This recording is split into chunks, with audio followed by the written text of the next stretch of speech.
Alrighty, everybody, good evening. My name is Daniel Baer, and I'm an event facilitator here at McNally Robinson Booksellers. And before we begin, I do want to acknowledge that we are on Treaty 1 territory, and that the land on which we are gathered is the traditional territory of the Anishinaabe, Aninawak, Anishinaabe, Dakota, and Dene peoples, and the homeland of the Métis Nation. In addition, McNally Robinson Booksellers itself rests on the land once occupied by the Métis community of Worcestertown. And of course, we are gathered here this evening to celebrate the Winnipeg launch of the Dark Times of Nimble Nottingham.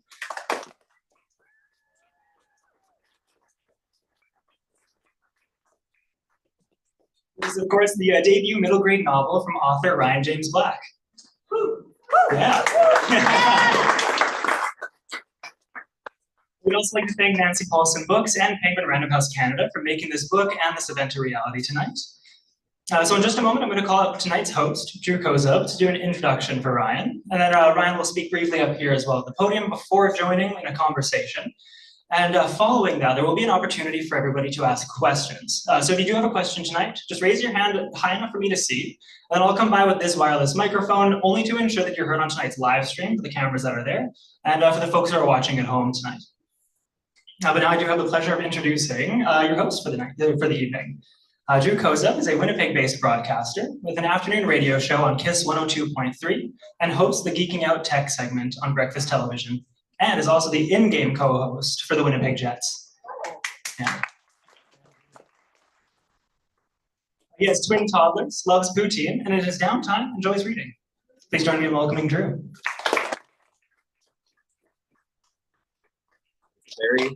That was a very good bio. I don't know who wrote. Brian, did you have a hand in that? Someone talented wrote that. Yes, my name is Drew Kozub, and I'm so excited to be here today, as I'm sure we all are, as we get to celebrate this incredible new book. So just by hands, who has already had a chance to read the book at this point? Okay, gotcha. All right. And then some of us haven't had a chance to maybe finish it, but that is okay because we're going to be getting a reading. We're going to be getting a nice conversation to get some of the inside stories of how this book came to be and celebrate this very, very talented author. Plus, you'll have a chance to get your books autographed. If you haven't had a chance to do that yet, tonight is going to be a big night. Ryan James Black, writer from Manitoba. He lives with his wife, 2 children, and a Jumanji's worth of pets. When he's not writing or reading, Ryan enjoys traveling, watching scary movies, but with the lights on. So that is something I do want to address a little bit later on, and exploring the great outdoors with his family. To share part of his book with us this evening, please welcome to the microphone, Ryan James Black.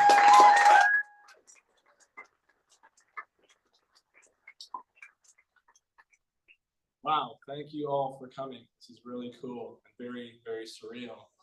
It's been a long time sort of in the works and coming, and here we are. And again, can't thank you all enough for coming out to celebrate with me. So like Drew had mentioned, before we kind of get into our conversation, I just wanted to do a quick reading from the book, okay? And for people who haven't read it, a quick setup would be, I want to read the start of chapter 3. So in this chapter, the main character, his name is Nim, and he has a little tag-along friend, Mouse. They've just snuck into this bombed out house. They found a secret laboratory in the basement, and they just cracked a mysterious safe. At the end of chapter 2, the safe is open, and the beginning of chapter 3 sort of goes from there. So here goes. I don't have a really cool British accent, and I'm not going to try to do one, so bear with my weird Manitoba accent. Once upon a time, before the bombs began falling in London, the warehouse I called home at the Puddle Dock stored imported fruit. Some oranges, apples, and lemons, but bananas mostly. After the Blitz began, it was abandoned, and the refrigeration system failed soon after, leaving the stockpile of bananas to fester and rot, their peels turning black, their insides bloating and melting to brown goo. I avoided the Black Banana Vault, as I call it, like the plague, but I didn't know about it the night I first ventured inside. aka broke and entered. It stank like hot, greasy, wafting death, and I thought there was no smell on earth that could rival it, until the night I opened the safe in the secret laboratory of Gravenhurst Manor. The reek whooshed out like a fleeing ghost on a gust of wind that didn't make any sense. I turned away, clamping a hand over my nose. If I'd had anything in my stomach, I definitely would have lost it. When I looked back, what I saw made me question if perhaps I was home at the puddle dock, fast asleep, muddling around in a bizarre dream. Inside the safe was a greasy, flickering black candle. The candle was larger than most, roughly the size of a chunk of cordwood, almost reflective in its oiliness. Somehow it was burning, casting strange shadows around the inside of the safe with its beckoning flame. I peered around it with my torch. There was no rotten meat, no dead fish, no century-old gym socks. Was it the candle that reeked? And how could it possibly be a flame? A candle, Mouse said. His voice was high and nasally, a side effect of how tightly he pinched his nose. Why would anyone lock a candle in a safe? He sounded like he was 100 miles away. How's it burning? I wondered out loud. Suddenly, it was as if I were a visitor behind my eyes. I watched my hand reach into the safe as though it were somebody else's. I watched my fingers clutch the candle and absently felt a cold electric tingle prickle its way up my arm. I watched myself draw the candle out of the safe, bringing it closer to my face, even as the stink of it made my stomach cramp. Distantly, I felt my lips pursed together, as though I meant to blow it out. What are you doing? Mouse's voice was edged with panic. The trance or spell or whatever it was that had come over me shattered. Huh? The candle was only inches from my face. What was I doing? Put it back, Nim, Mouse whined. Put it back. Yeah, I said, nodding the mental fog away. Right. I reached out to return the candle to the safe, and that's when the wail rang out in the darkness, like a bunch of mournful wolf howls, filling my veins with ice water. Nim, Mouse cried. His breath came in rapid hitches. Air raid siren, the bombers, we need to go now. He clamped onto my arm and yanked me toward the stairs, hard enough to jar the candle from my grip. It tumbled to the floor, splatting like wet meat, and Mouse accidentally stomped it, extinguishing the wick with one of his clumsy, panicked footfalls. I shook off his grip, and Mouse stumbled backward, crying now, screaming about the bombs he was sure were incoming. I barely heard him. My eyes were glued to the candle, which I was increasingly convinced wasn't actually a candle at all. It was melting like a lump of liquefying tar, spreading out across the floor in a bubbling, inky puddle. It stretched out until it was smooth and filmy and still, until it looked just like another shadow. And then it began to move, to slither right for Mouse. I screamed, but only a dusty croak escaped my throat. Suddenly, I couldn't find my breath. I couldn't believe what I was seeing. Forgotten, the torch fell from my limp hand and clattered to the floor. Spinning where it fell, the torch sent light and shadow whirling around the room, glinting off Mouse's glasses and the dead light bulbs that dangled from the ceiling. Mouse screamed and stumbled backward, tangling in his own feet and falling over. His service cap went flying. His eyeglasses fell off his face, crunched beneath his shoe as he tried to get back to his feet, failed, and finally succeeded. The shadow thing was unbothered by the commotion. It continued toward Mouse, squelching sloppily across the floor like an ink blot octopus. Suddenly, I remembered the torch. Dropping to my knees, I snatched it up and stabbed it out before me, focusing the light on the oozing darkness. Only inches from Mouse's shoe, the shadow thing hissed like water on a hot skillet. A nails-on chalkboard screech filled the room. It leapt to the ceiling faster than I could track it with the light, splatted there, and flittered away into the darkness. That's what this stuff.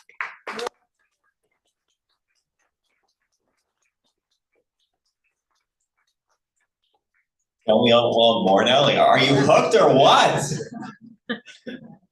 Well, that was a fabulous job with the reading and a great introduction to the spookiness, the tension that is to come in this book. Let's start off with the inspiration behind this story, because it's such a unique setting. It's such an interesting plot. Can you tell us where the ideas and inspiration came from? Yeah, so the idea came after I heard a history podcast about the Blitz and sort of how life was like back then. The idea of a city blacked out at night, to me, sort of seemed like a fantasy setting, something you might see in a fantasy book, and it kind of stuck. But then the more I thought about it, the more I wanted to write a story about it. I thought, well, what if I write about that setting, but take everything up a notch and throw a monster into the mix? So that's what I did. When you're dealing with real historic events and then trying to thread them into the story, how important was it for you to have these different little touch points of authenticity, but it was related to the Blitz, or maybe some of the characters that are included in the story? It was really important, and I think I didn't consider that initially. I just kind of started writing, and then I realized, well, to sort of honor the actual story, I have to have some real factual stuff in here. But for anyone who knows me, I was never the greatest student. I was kind of lazy, so the research didn't really come easy. It took a lot of, digging into things and really figuring out how stuff was back then, to make sure that some of those important details I got right versus complete fiction. And what is the research like for a book like this? Like, can you elaborate a little bit more on that? Yeah, so for this book in particular, dealing with unattended kids during the Blitz, I wanted to make sure I knew how kids, by and large, how their lives were in 1940 in London. And I didn't know prior to writing the story about how many kids were evacuated to the countryside, how many snuck back into London unattended, how there were really like whole propaganda campaigns aimed at keeping them safe and getting them back and moving them around. The internet was basically what I went to, and the further I went, the more interesting stuff that I discovered. When the story starts, the main character, Nim, is like really like kind of positioned as this lone wolf, and we like get to see as the story continues, though, more and more people coming along to help.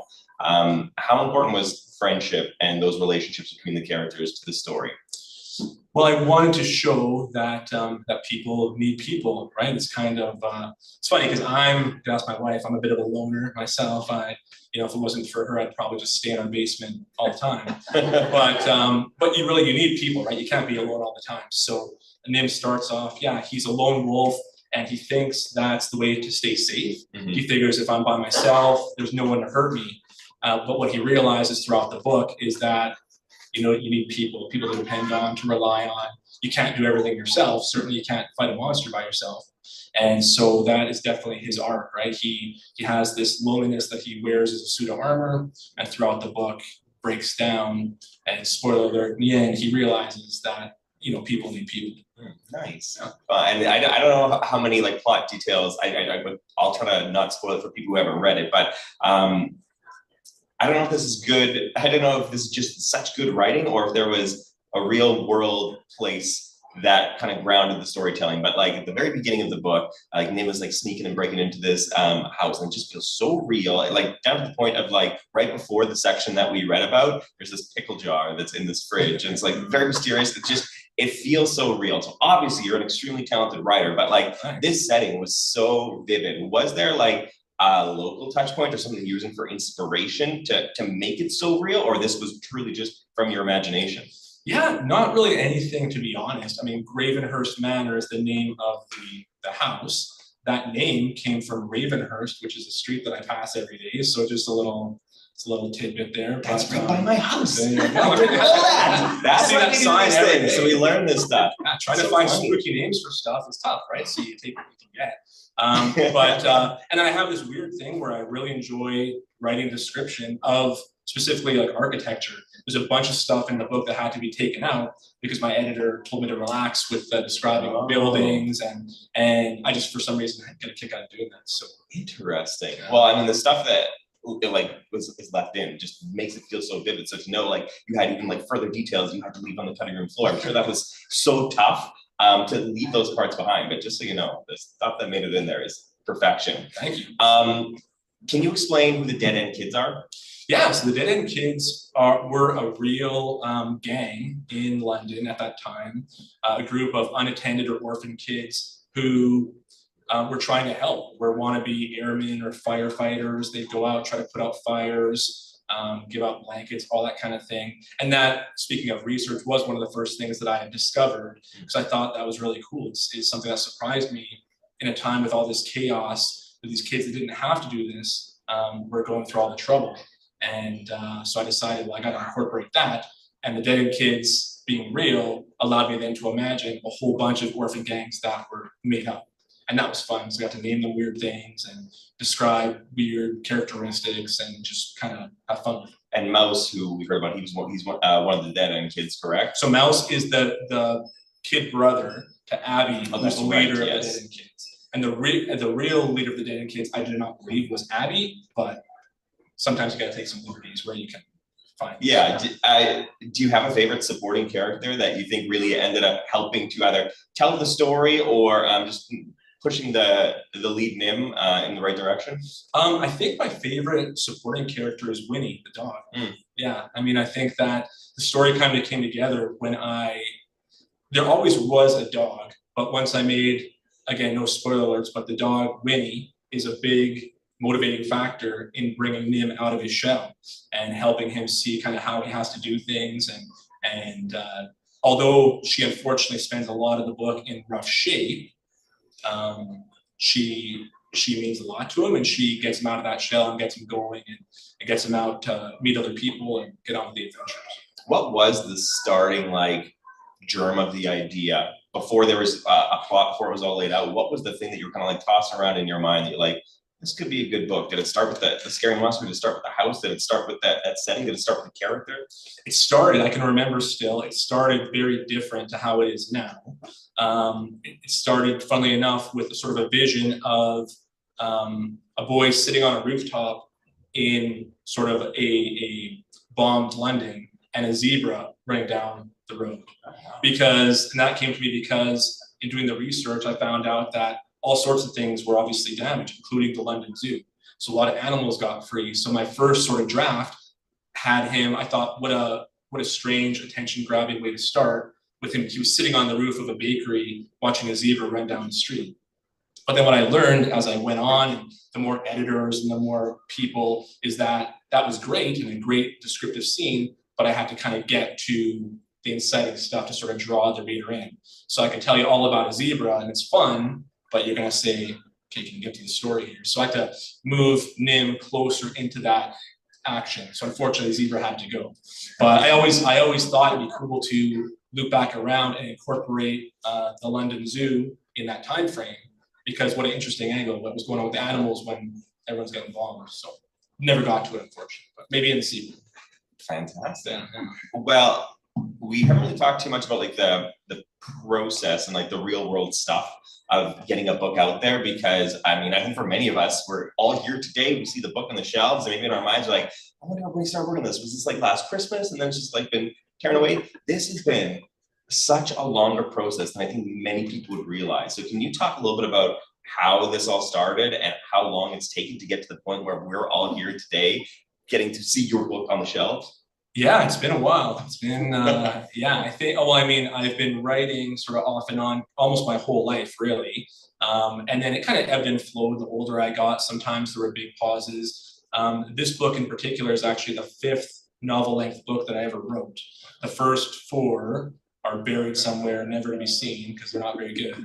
But all those 4 even, each one taught me something about, about plot or pacing or characters. So by the time I got to this book, I feel like I was prepared to actually write a book. And the seed of the idea took hold in around 2018, 2019, that long ago. And then the drafts came and went. I was lucky enough to have some great mentors and critique partners. And then ultimately it was the book that got me my agent, and then everything opened up from there. Here we are. I want to read a quote by a very famous author named R.L. Stine. He's the author of the Goosebumps books, the Fear Street books. This is the most prolific middle grade youth fiction writer that has ever existed. It's Stephen King for young people.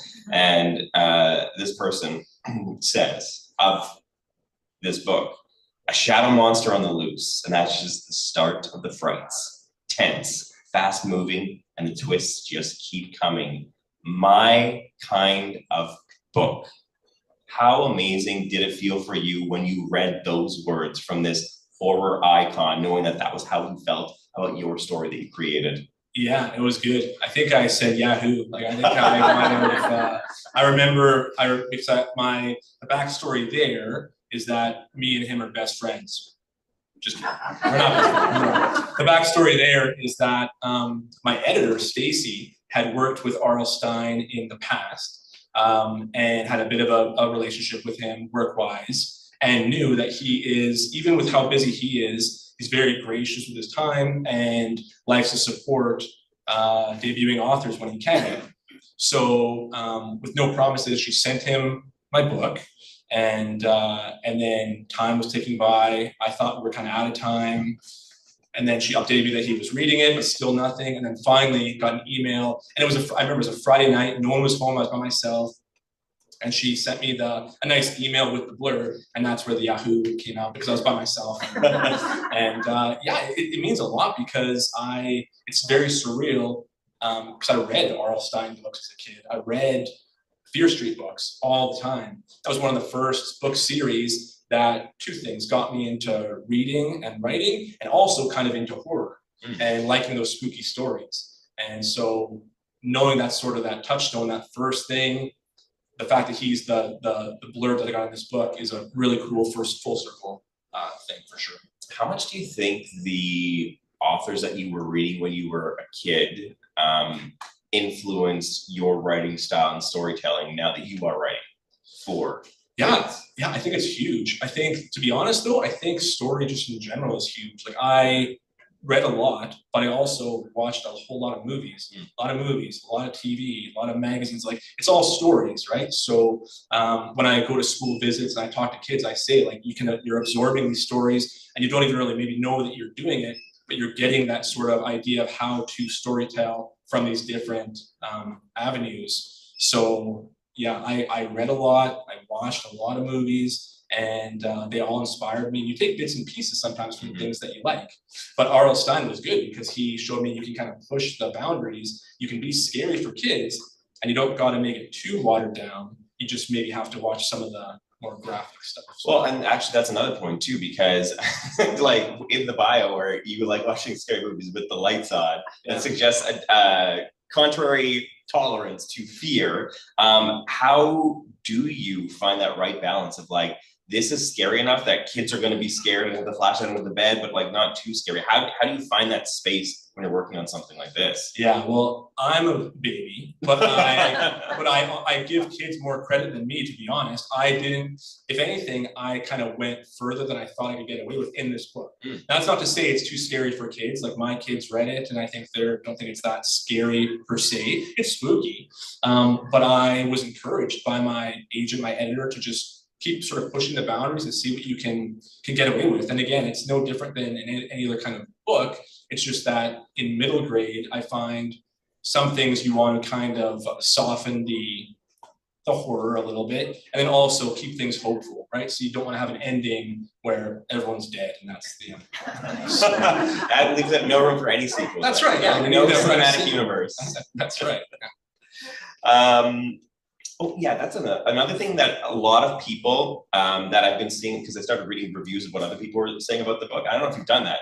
Some people avoid that because like, oh, I don't want to know, but people are saying very good things. But a lot of people are like commenting on the pace. They're like, this is moving and fast, which I think is so important to keep anybody engaged in a book, like especially for just reading for pleasure. If you're reading to learn, you're willing to put a little bit more time into this, but if it's like you're competing with TV or video games or anything else, like you've got to make this fun. And I think that you hit so well with your pacing in this book. It really is, it sounds cliche, but like couldn't put it down, but it's like, well, just one more chapter.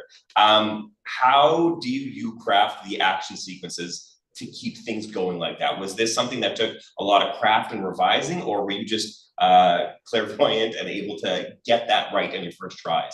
The action scenes come to me fairly easy, usually in drafting. It's some of the other stuff that's a lot harder. Like, I find putting the heart into things, so some emotional sort of arcs, that takes a little bit more kind of work. But if it's like a car chase or a fight or Nim running across rooftops across a dark London, it's just it just seems to kind of come out. I try to do sort of more short, punchy sentences, keep things fast, keep shorter chapters. I find it with an action scene, there's not There's not too much that you have to look for under the surface. It's if he's running across a rooftop, he's running across a rooftop. If I'm having a heart-to-heart conversation with two characters at like a poignant moment, I might blow that the first couple of times and have to go back and think, well, that's not emotionally how that would actually go. And then sort of really kind of think. That's so interesting because like that's such different types of skills that all need to come together in a book. So can I learn a little bit more about your like process? Like what do you do to get into like the writing mood? Or like, is there any magical thing? So Dan Brown, the guy who wrote the Da Vinci Code books, like I know for him, it is very like utilitarian. He said that I wake up at a certain time and no matter where I am, I just write for hours and whatever happens in that time happens. I've got this protected time, but I'm not precious about it. I don't have to be at my favorite desk with my favorite pen. What about you? What things give you the best results from your writing? Well, I always start by procrastinating, so I always will like clean the house or something, and then I don't really I've never had a set schedule. I sort of just kind of do it when the mood strikes or when I find the time. Now that I have some experience with deadlines, I don't have the luxury to do it whenever I want. So I have to find certain times. Sometimes I get a bit more progress downstairs away from everybody. Sometimes I stay right in the chaos, but I'll put headphones on so I can't hear my darling children saying stuff to me. So it varies, but there's sometimes where you kind of catch like a flow state, like in other things too, where next thing you know, you have 3 or 4 pages and it's going really well. And other times it's like squeezing water from a stone, right? You might as well just kind of give up for the day. And I think knowing to do that is okay too, unless again, you've got someone breathing down your neck saying we need these chapters or something. So interesting. Yeah. We talked about Goosebumps and Fear Street. Hardy Boys factor into this book. Were those book series and stories and characters something that was important to you as a kid? How do they influence this book that you've created? Yeah, we had them. We had a whole bunch of the old school Hardy Boys books. And I definitely read them as a kid. To be honest, it was more sort of the vibe of the Hardy Boys books. In the end of that first chapter, he references that sort of idea. And in my mind, a Hardy Boys book or a Nancy Drew book, one of those old school type adventure books, has the book where you pull the book and the secret door opens, or a pirate ship full of ghosts, or those different sort of ideas, right? Those mysteries that are just waiting there to be solved. So that was kind of the idea that I was going for there. Nice. Yeah. In the bio as well, we talked about how you have a Jumanji of animals. And as you talked about earlier on, one animal in particular is very central to driving the plot forward. Is the dog Winnie based on a real life pet or a real life animal? No, because our dog, we have French bulldogs, so they're not real dogs. Winnie is like a tough dog. Yeah, Winnie's like a street tough mutt in London. Our dogs would not survive in London during the Blitz. No, they would not make it. So I couldn't use them as a vehicle there. You've had the chance, not that the book's been out very long, but you've already had the chance to do visits to schools and things like that. What's the reaction been like from kids hearing you read, getting to get excerpts of the books, or maybe like getting to talk to kids who finished the whole book? What are you hearing from them? It's been great. I haven't really talked to many kids who finished because I started doing school visits this year, but early in the year, back in I Love to Read month in February, I was lucky enough to get invited to a couple of different schools, mostly rural, Dugald, Anola, Whitemouth, those places. So because I didn't have the book at the time, I tried to base my presentation, my talk, just around my process, how this came to be. And then the teachers, I asked them, well, what would you like me to talk about? And then most of them wanted me to talk about the importance of editing, of revising, how things take work and time, and you have to be persistent if you want to do that, not just with writing, but with sports or other types of art. So I tried to kind of make a bit of a book inspiration sandwich talk when I would go to schools. It was pretty well received. Why do you think it's so important for, anybody, but particularly kids, to get into reading? What does that do for them as adults and creative people? And yeah, well, I think I see it firsthand in our house, right? It's hard to stay off of the tablet or the Switch. It's those things are so cool and so fun. It's hard to not want to be on them all the time. But reading is different, right? Reading is something where it's just you and the book and your imagination. You can kind of, it opens up a whole world that you can kind of get lost into. And a good book sticks with you, especially kid books. Like I find some of the books that I'll remember forever are sort of wrapped up in core memories, right? So they mean more than just a story, because they find you at that time where you're just sort of developing, and maybe you're developing your imagination, you're developing what you're interested in, and so more so than adult or anything else. You can read a good book when you're adult, but all that's already developed. But yeah, you find something when you're little, and it might be there forever. You've already talked about like the journey of getting this book out into the world. That first day that it went on sale and was in real stores, and people from around the world who would never know you or have ever connected with you would be finding your book on a shelf, picking that up and reading it. What did it feel like that very first time that you walked into a bookstore and saw your book on a shelf? It was great. Yeah, it was lots of fun. It was my family and I, the day that the book was released, did a bit of a bookstore crawl where we got kind of dressed up and went around to all the different bookstores, acting weird and dancing around and looking at the book and taking pictures. And yeah, I've always said that my dream with all this was to walk into a bookstore and take my book off the shelf. So that's been done, which is amazing. And not only that, but the booksellers, people in the bookstores have been so great. I'd go in, they give me all the time. They're moving my book up to the front. They're letting me sign it. They're doing the things that they don't necessarily have to do to make my experience as good as they can. And I really appreciate it. It's been really, really fun. Did you practice your autograph quite a few times before you started like doing real books? What was that like? My signature's terrible. So my signature's so terrible, I never do it the same way twice. So I have now a swoopy RJB thing that it's pretty good if I say so.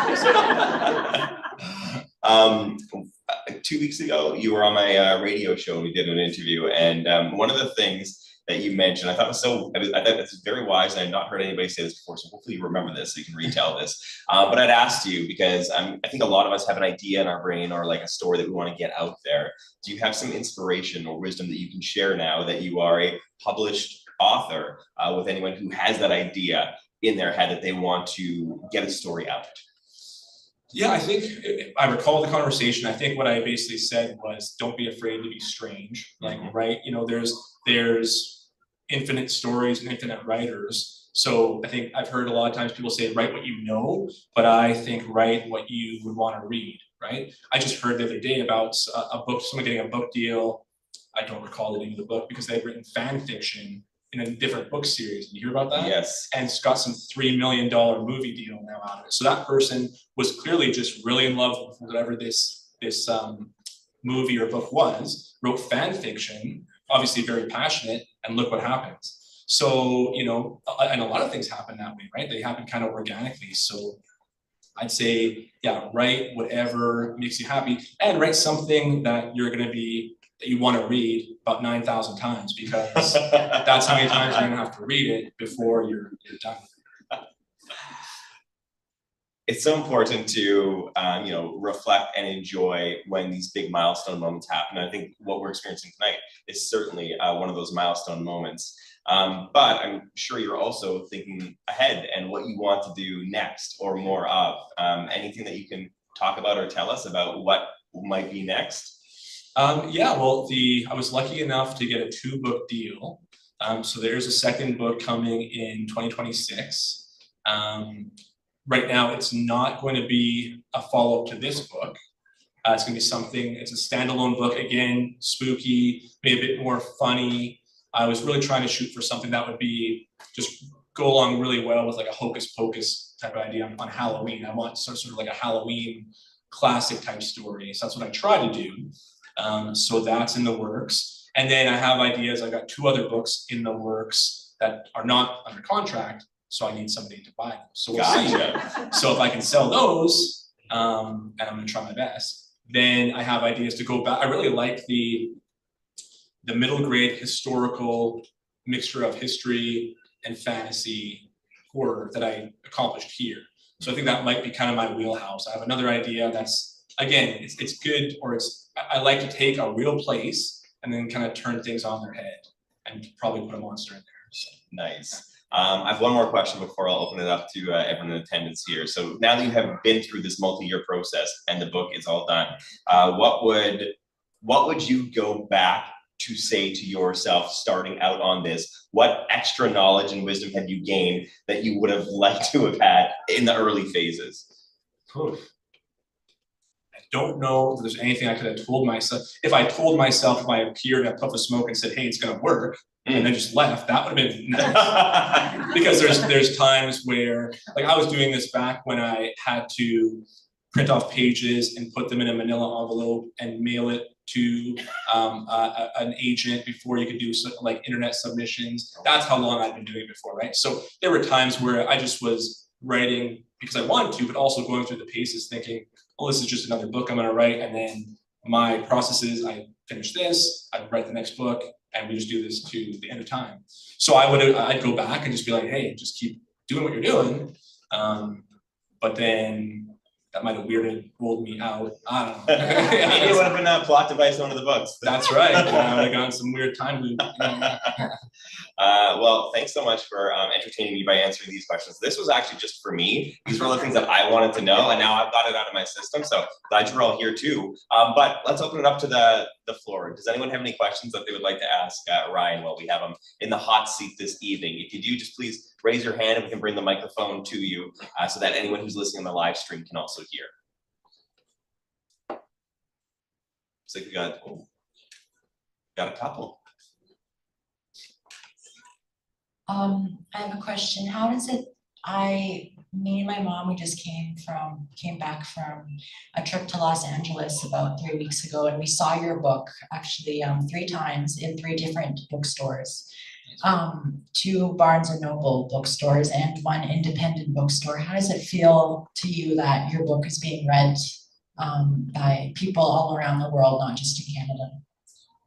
Great question, and I'm glad you saw those, and thanks for telling me, and that was really great to share. And it feels great. I mean, I think that's one thing that, there's a lot of people that, there's all different types of ways to get published these days, right? People can self-publish, publish on Amazon. But one thing I always wanted to shoot for was a traditional publishing deal, because that's the way to get a distribution into those places. So without that, I would never have a book in a bookstore in LA, or I've been getting awesome messages like that from librarians in Georgia and different places as well. So I think, again, it's great when someone from here picks up my book because maybe they know I'm local and want to see what a local person's doing. But when someone who's never ever going to meet me, that's 3,000 miles away does, they just pick it up because they want to read it. They think it looks interesting. And that's really cool. It's great. I couldn't be happier. Yeah, thanks. Do you have some more questions? Yeah, I have a question. So how did you get an agent?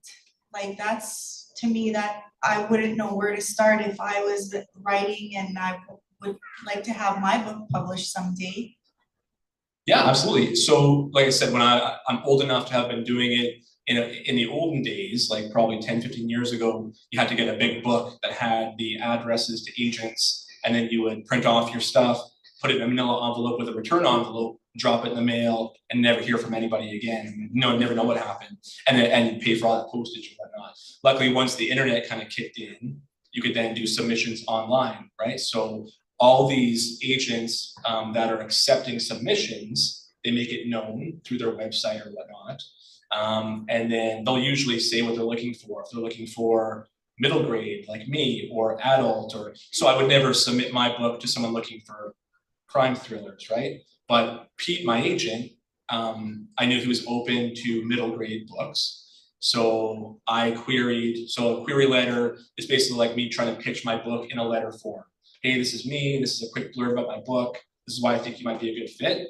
So I sent him that, sent him some pages of the book. He got back to me, said, I like it, can I see more? He took the whole thing. And then, but even then, as close as I was with him, he came back to me and said, you know what, this is really good. And I think it has promise, but we need to do some work on it. So he offered me what was called a revise and resubmit. he said, he said, before I'm willing to take you on as a client, if you want to do these changes, and if you can make them work and send it back, then we'll see what we're going to do. So that was very stressful, but I made the changes that he suggested, because he's a brilliant guy, and then sent it back, and then heard back that he wanted to take me on. And that was another Yahoo, and then I jumped on the bed for that one. And so that's how you get an agent. And then the agent is like the gatekeeper then to the big publishers, right? So if you're a writer and you're looking for an agent, you can literally, I think, just Google how to get an agent, and you kind of, it's all on there. There's examples for query letters. There's sort of directories of different agents that are looking for new clients. So it's a lot easier than it was back in the old days. Yeah. Do we have any other questions? I'm asking for my brother. Did you draw the book cover? I did not draw the book cover. There was a really talented artist who does covers, whose name is Jim Tierney, if I'm recalling correctly. I hope I'm not messing that up, but he's great. So they gave me an option of different artists, and I had seen that he had done some covers for some Dune books, some Stephen King books. So I kind of jumped at that chance to work with him, and he then sent the sketch, and I got to pick from a couple of different options. The publisher was great that they let me have some input, but then the map, if you look inside the book, there's a map, and I really wanted a map. I think from when I was a little kid, reading The Hobbit was the book with the map, and I really wanted a map. So I asked for a map, and they said, and then they said, well, what do you want? And I said, so essentially they wanted me to sketch a map, which is not really what I do, but so I did, and I had the idea to have sort of like a fog of war, like it is, where you can't see a lot of the sights, and then anything that's pertinent to the adventures be lit up in the light of a bomber. And so I thought that was pretty clever. And then, so that got sent to the map designer, another brilliant lady named Francesca Berald, and she does a lot of maps for video games and other books. And she came back with that, and I couldn't be more happy. I love it. It's blown up really big in my office on the wall. Hey, Ryan. Hey. Congratulations, by the way. Thank you. We're all very proud of you. The question I have is, you mentioned that you wrote 4 books previously. Could you share a little bit of, would you revisit those 4 books, even though you've hidden them away? Would you revisit them at some point in time to bring them forward? Yeah, so I've considered it in the past. And even though I think some of the ideas have promise that I could maybe go back and sort of at least dig out parts and revamp them, it still feels like going backwards. So I just want to keep moving forward. There's always ideas. So because whether or not it's true, I feel like it would be almost as much work as writing a book brand new. Because in those early stages, again, I never my sort of crash course on writing came through writing, right? Because I never had any other sort of training. So I wrote the first book, and then went back and looked at it and thought, okay, well, these characters don't make sense, or this plot has problems. So the next book, I'd address some of those things. And then the third book, it would get better. And then objectively, it would get better. I'd give it to critique partners, and I could see a bit of a progression. So now to go back, I think some of the core ideas of the plot have promise in some of those books, but there's new ideas just all the time. So I'd rather move forward, and if I ever run out of ideas, then maybe then. But again, it feels like it would be like taking a completely derelict house and trying to like fix it rather than just building a new house, so. But never say never.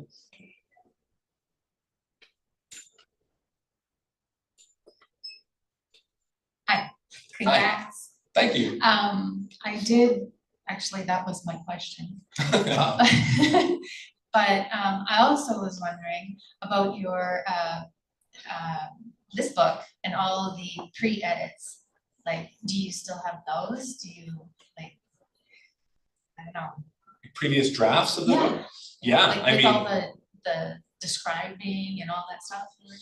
Yeah, I have everything somewhere. I'm a terrible organizer. Like I have thumb drives and random things here and there and things printed off. So it went through a lot of drafts. It had different ending at one point, different middle. At one point, there was a weird clown in it. I think I just kind of panicked and put a weird clown in it at one point. And it was funny because I was lucky enough to get a mentor through a online contest called Author Mentor Match. That's now, I don't think it's available anymore, but a really wonderful writer named Kristen Williams, who's based out of Belgium, was my mentor. So she would help me kind of revise and get things ready. And then I joke now with her because there was one point where, yeah, I panicked and put in a weird clown. And she was looking at the clown and like, this didn't make any sense. And so the clown left and it went on. But so I have all those drafts. Yeah. And I mean, they're not really, again, they're just kind of there because I will never probably get rid of them fully. I don't know what purpose they'll serve. They could probably make a lot of good fire starter if I print them off. I don't know. I just think that, you know, how Prime Amazon movies or shows get, you know, started and all. With something like this, you could probably put all those cut scenes into like a show. Hey, are you offering to give me a show? I'll take a show, sure. So you kind of touched on the crazy clown, but is there any part of this, or could you share, because I happen to know there was different parts of the process, but could you share what parts of this you found, the process you found frustrating? And was there ever a time where you wanted to throw the book out, and what kept you from doing that and just keep going with it? Yeah, there was lots of frustration. And I find, I don't know if it's with other writers, but the way it works for me is I'll write something and I'll think it's the greatest thing ever. And the next day I'll read it and think this is horrible. So I alternate good and bad, but ultimately I just have to finish. You just have to keep finishing the thing. Because if you don't finish it, you can never make it better. But with this book, did I ever give up writing it? I think maybe occasionally, but never for very long. I don't remember ever, there was never ever a throw out the book type thing. Because I knew it had promise. I just had to, it's kind of like a puzzle. I knew there was a way to put it together. I just was having trouble at times putting it together. And then eventually, with other people's help, it really is a team effort between an editor and an agent and these different critique partners, right? Because sometimes something, you just can't see it, and someone will see it and be like, no, just do that. And you're like, that's it. And then it clicks into place, and then you move on from there. One simple question. This is Ryan and his book and the team of editors and people that assisted you as through. But how about your family? How did they support you in your book and give you ideas, bounce off them? How did you work with them? Well, my family is great. My family are goofy, but no, my wife Dee has been amazing the whole time. The book's dedicated to her because she was there the very first day she came home from work, and I said, hey, I wrote something. That was probably 15 years ago. And she encouraged me the whole time and saw promise and told me to keep going with it. And then my kids came along, and my kids, you know, keep the imagination pumping in our house and keep things fun. And it's been great now they're of a certain age. They read my stuff too. They're my biggest critics and littlest fans. And they, you know, so they read it. And so yeah, I couldn't do it without their help. And with a busy young family, I need to carve out time to get writing done. Sometimes, and that's a bit of a hard sell, but luckily with the support, they understand. Sometimes, especially now with deadlines and whatnot, sometimes you have to just kind of disappear into a hole for a few hours to get some writing done. So yeah, we're a team, and it's been great.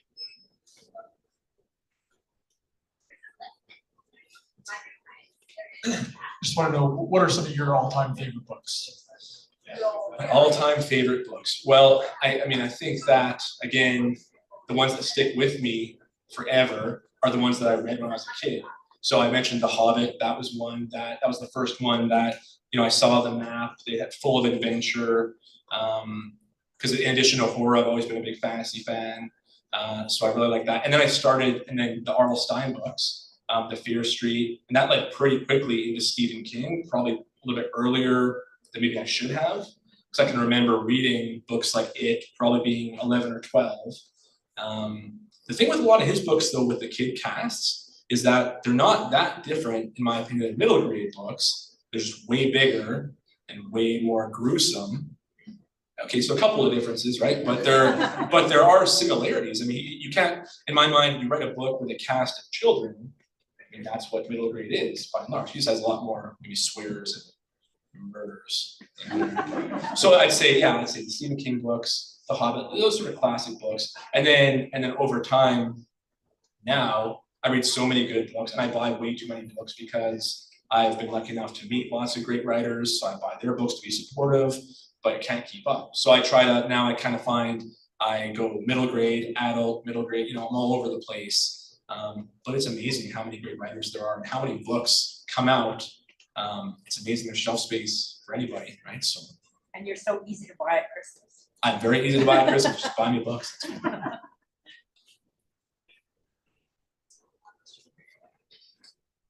So you might have told me this before, but I probably forgot, but how long would it take for like the editors to like fully edit your book?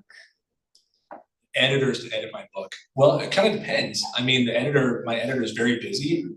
She edits a lot of different books, but everything usually comes with an expectation of time. So there's contracts that say, we need this done in 6 months. So then she'll say, have it done in 6 months, right? So sometimes though, things go long or things go short, or the words just aren't coming for me, so she gives me longer. Our relationship is still fairly new because we've only edited one book together, soon to be doing a second one. So I know right away I'm gonna get an email that's gonna be just a big monster email that's gonna make me not too happy.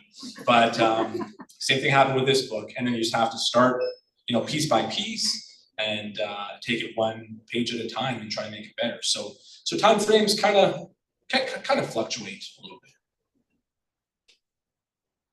Good question, Bill. Right, well, if there's no other questions.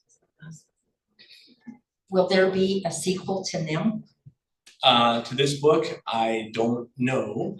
I would hope so, but this is a standalone book. The 2026 book is a standalone book. So there is a second book in this universe that's almost done that I wrote just because I thought I had a good idea for it.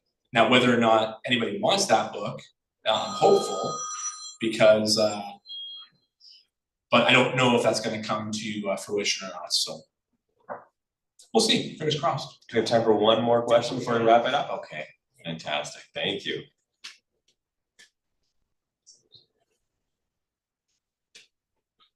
Hi, congratulations. Thanks. This is a process question. So when you started writing the book, did you like write chapter 1 and then think, okay, what's gonna happen next? And then write chapter 2, or did you have a backbone where you knew what was gonna be in the middle, like important parts, and you knew how it was gonna end, and then it was just a matter of filling it out? Not with this book. I know what you mean, like an outline. I've done that in the past.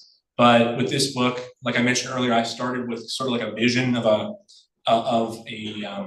bomb street and a kid, and they kind of developed into, I try to think, who is he and why is he there and what's going to be happening. And once I kind of had the idea to incorporate sort of what he suspects is a haunted house, I knew that would be something fun to explore. Then I needed just basically something to put him into the house. And once that kind of got going, it was like a boulder rolling downhill. So I usually would kind of see, it's like driving on a dark street, right? I could see so far in front of me, but not everything. And then I'd get to a certain point and then I'd have to hit pause and think, okay, well, what now? And especially with the human interactions, that was a big one that I had to keep coming back to, because that was the most difficult to me, to make those ring true. You know, I can write about a kid running from a monster, and that's not as complex as, you know, a boy and a girl talking about why their dad's not coming home and confiding in another, you know what I mean? There's real emotions there. So that part I try to take more care with, and it was trickier, and I still struggle with it, but I just try to be real in those moments. You know, it's a kid's book, but that doesn't mean it can't have as much heart as an adult drama, right? So. Well, this has been so fantastic. We're gonna move into the autograph part. If you guys want photos and if you want to get your book signed, we'll be able to do that. But thank you for all the wonderful questions, and let's give a big round of applause for Ryan.